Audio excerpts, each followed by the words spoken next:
name is Oishik Panda from grade 6. The title of my project is Make That Invisible, and it is not magic, there is some science behind it. The purpose of this project is to show that light propagating through different mediums with same refractive index may make objects invisible. Now the materials I used were one beaker, one empty beaker, one water beaker, one vegetable oil beaker, four test tubes, one empty test tube, one water test tube, two vegetable oil test tubes. Now, now let me start the experiment.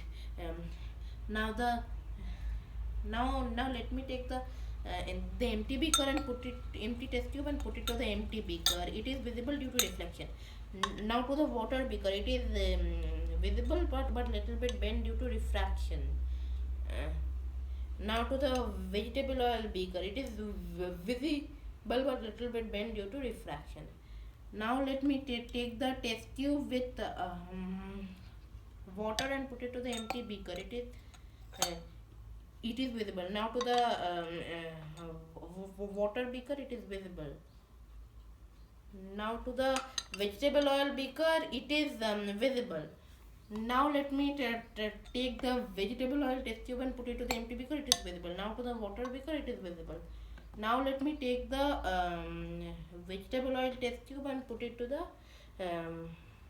vegetable oil beaker. It is the submerged part. The part that is submerged in